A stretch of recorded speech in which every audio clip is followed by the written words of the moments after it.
Amahoro nshuti namwe bakozi ba televiziyo Tanganyika, kaze mu kiganiro Ndi Umustar. Ndi Umustar ni ikiganiro kiba yagira ku mpano z'abantu zitandukanye.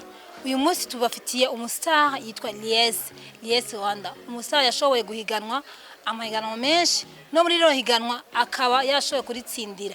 Reka tumubashikirize murabe atuyagire urugendo rwiwe muri rino higanwa. Kazi Télévision Tanganyika. Télévision Tanganyika. Ndabaramukije abantu bose muko murakurikirana kino kiganiro. Ku mazina nitwa Ishimwe Lies, kubw'umuziki ni Lies Wanda, nkaba ndi umuririmbyikazi.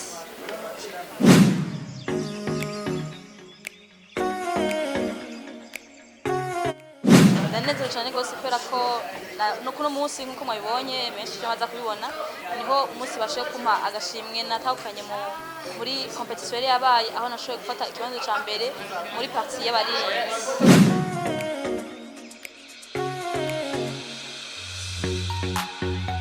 Chambere na mbere harabayeho imice itatu. Bwa mbere batanga video ukayirungika kugira aba selection par province, barakuramwo abantu batanu, abantu 10 hano mu Bujumbura. Nashoboye ko muri abo 10 bashoboye kubaho, hama turagira igice cya kabiri aho cyabereye kuri mu Ngagara ku kibuga, aho nashoboye kandi kuba uwa mbere muri province Bujumbura. Hama nyuma cyo duhurira twese abaririmbyi uko twagi turatogwa mu province yacu, hama ndashaka kandi gusubira uwa mbere au niveau national. Indirimbo nanditse yitwa Best Friend, iri kuri YouTube. Urashaka kwandika Lies Wanda, Best Friend by Lies Wanda. Ndashaka kurimba in partie ivuga my best friend that I have, na wundi ni mpemu yera andongora mu nzira nziza, zikuri hamwe nawe nagatinya.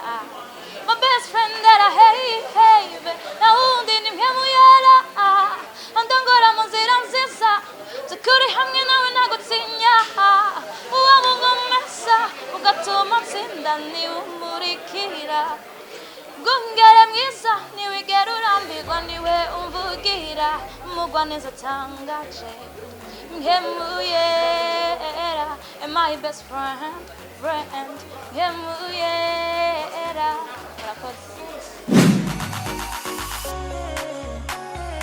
Novuga ko namandevuga misi yose ni par petit frère wanje niwe yambwiye ati Lies, uno munsi uraja muri competition ya mbere natanga gukora muri Akeza Net, aho yashoboye kuja mu batowe kandi hama cyane mu Rwanda ryohe gose kandi gusura kandi kuja mu muziki kandi. Uburimbi bwo ntibwobura cyane ko ndi muri gospel, usanga hariho amatema amwe dushaka gukorerako, ariko hariho amatema umuntu ashaka gukorerako. Nk'ubu ndafise indirimbo nashoboye gukora igihe nari mu higanwa nari muri Kenya, kuko tuvuga ku byerekeye santé, amagara meza, nashoboye kwikora. Nk'ibyo urumva ko utaba bikeneye titre kanaka, ari umuntu avuga ati turashaka gukora indirimbo kuri santé canke turashaka kwandika indirimbo kuzerekeye amahoro, nk'iyo ndimo turashaka kuyandika. By'urukundo ahanini oya mbafise uburimbi hamwe. Mushimwe naronse hariho iyi moto hamwe encore no kuba zonkorera indirimbo amwe mutona promotion yayo. Ndaryohewe cyane gose, n'umunezero cyane gose kuba nashoboye gutsindira imoto. Biraryoshe kubera nibaza ko hari umunsi umwe nigeze kuvuga ati Lies, mu bintu ukunda uronke urakunda ikintu gose, apa yuko nkunda kuba mfise umuduga mbe ndakunda ako no kugira imoto kugira nze naduga mu misozi juste kugira ngo umuntu aryoherwe. Rero mbare nsinye ntanguye kuronka, donc c'est très bien.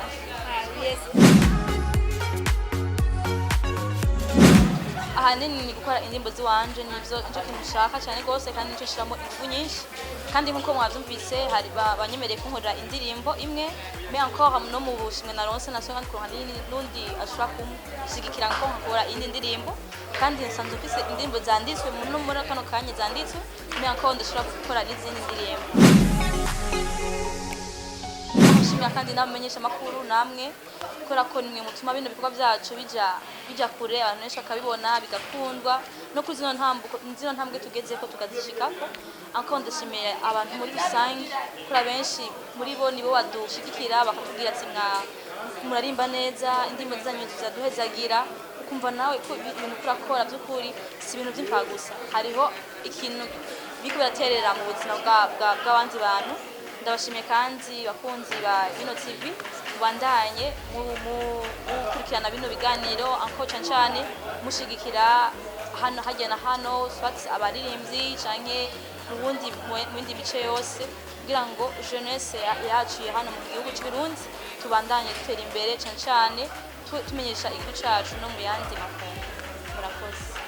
Abakunzi ba televiziyo Tanganyika cari ikiganiro ndi umustar witwa kumwe Lies Rwanda yashoboye gutahana agashimwe ka Ora Motors rero yateguwe na twashitse events rero tubafate akanya tubashimire mwebwe bakunzi ba televiziyo Tanganyika mudahengeshanya gukurikirana ibiganiro byacu uko bwije uko bwije tutibagiye gushimira ubufatanye bwa US Media Technologies reka mugiraho muba mwubahwe murakoze cyane.